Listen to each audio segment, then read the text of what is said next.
রাজশাহীতে মোবাইল দোকানে দুর্ধর্ষ চুরি। রাজশাহী থেকে স্টাফ রিপোর্টার ফিরোজ আলমের পাঠানো তথ্য ও চিত্রে বিস্তারিত।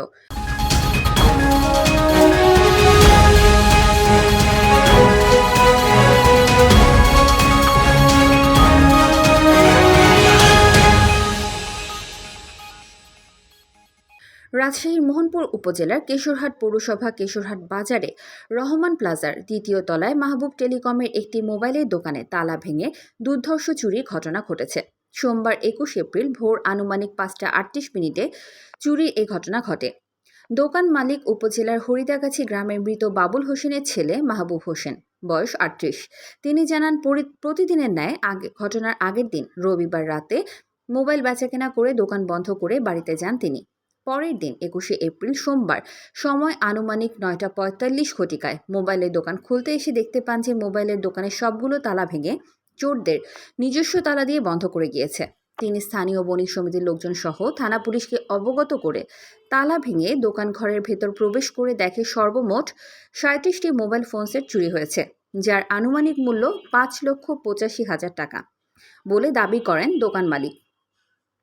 এই ঘটনায় চুরির দৃশ্য সিসিটিভিতে রেকর্ড আছে, ভিডিও ফুটেজ থানায় দিয়েছি। ৫ থেকে ৬ জন অজ্ঞাতনামা আসামি করে এই বিষয়ে থানায় চুরির মামলা দায়ের করেন ভুক্তভোগী দোকান মালিক।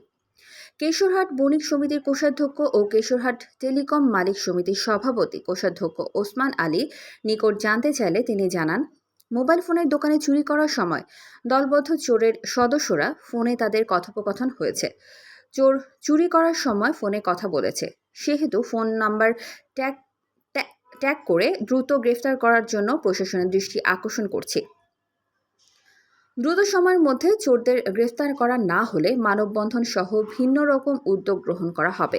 কেশরহাট পৌর বিএনপির সাধারণ সম্পাদক মশিউর রহমানের নিকট জানতে চাইলে তিনি জানান, মোবাইল ফোনের দোকানে চুরির ঘটনায় কেশরপুর বাজারে সাধারণ দোকানদাররা উদ্বিগ্ন ও ভয় আতঙ্কে রয়েছে।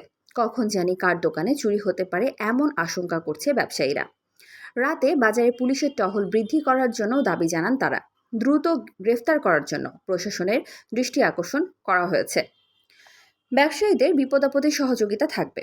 কেশরহাট বণিক সমিতির উপদেষ্টা মণ্ডলী, কেশরহাট মহিলা কলেজের সভাপতি ও কেশরহাট পৌর বিএনপির সাবেক সাধারণ সম্পাদক অধ্যাপক খুশবুর রহমান নিকট জানতে চাইলে তিনি জানান, বাজারের সুরক্ষা নিশ্চিত করার জন্য রাতে পুলিশি টহল জোরদার করতে হবে। এরকম দুর্ধর্ষ চুরি কখনো প্রত্যাশা করিনি। উপজেলার কিশোর গ্যাংদের প্রতি প্রশাসনের নজরদারি সহ দলবদ্ধ চোরদের চুরির ঘটনা সিসিটিভির ভিডিও ফুটেজ থানায় প্রেরণ করা হয়েছে।